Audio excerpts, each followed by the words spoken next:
Okay, this video is not for kids. I want to start this video by saying, if you are a kid, please go away now. Seriously, don't let your kids fucking watch this.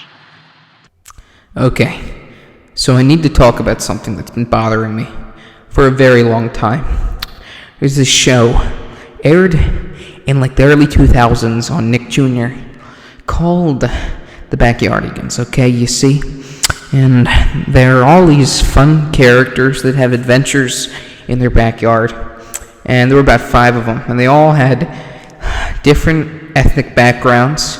And they all were different signified animals, okay? So we had the moose. I believe his name was Tyrone. The kangaroo, I can't remember what his name was.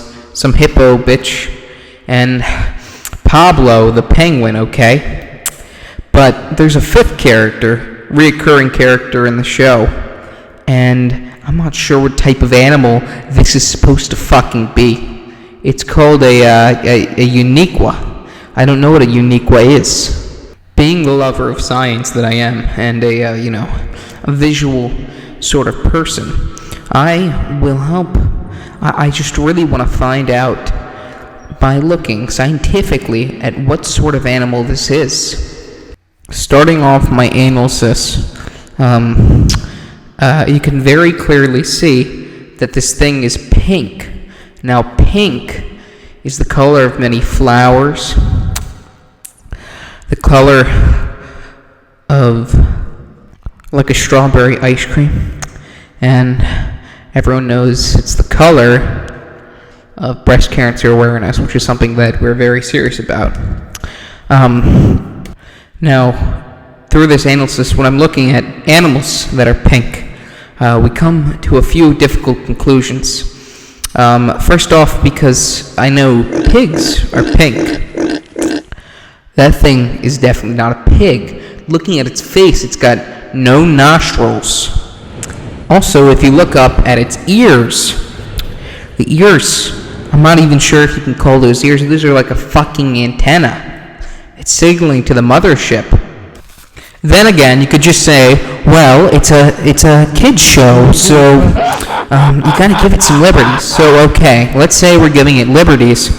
The ants from The Bug's Life are purple and pink and light blue. So this thing could possibly be an ant. But the problem is, don't ants have thoraxes and not human body parts? Or I'm thinking, like, how can this thing breathe? Only through its mouth. So it would die if it had its mouth open and was chewing. So it couldn't breathe while eating, so it would just suffocate. Now, with the mouth like that, it almost looks like the Canadians on South Park. So I'm thinking that this thing opens up like Pennywise to eat. Of course, it's pink. It's got things on its ears. It seems to have a humanoid build. And at first you'd think, oh, it's just wearing overalls. Well, if you look down at the breast or the chest, you will discover that this animal, or creature, or humanoid, whatever it is, has nipples.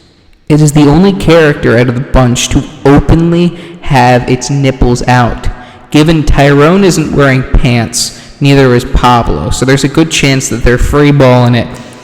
But we can see that Uniqua is not wearing anything. And I mean, if you were to wear clothing, why would you wear clothing the exact same color of your flesh unless you were some sociopath of some sort? So you must come to the conclusion this thing's fucking nipples are out in broad daylight. I don't know who has the character to do that. The last and not least thing that I must question about this creature, besides its jarring mouth, its eyebrows that stick out, its humanoid shape, its lack of nostrils, its bizarre antennas, and freeballing it, is that the fact that the animal, or creature, or humanoid, or disgustoid, or fucking flamboid, or whatever the fuck, amoeboid, Why is this thing named Uniqua, which is usually an urban African American slang term, like Sharquisha, or Sharquifa, or Sharnifa, or Kika, or Cuckoo, or Kiki, or Kifa, or Trash Boat? What the fuck is a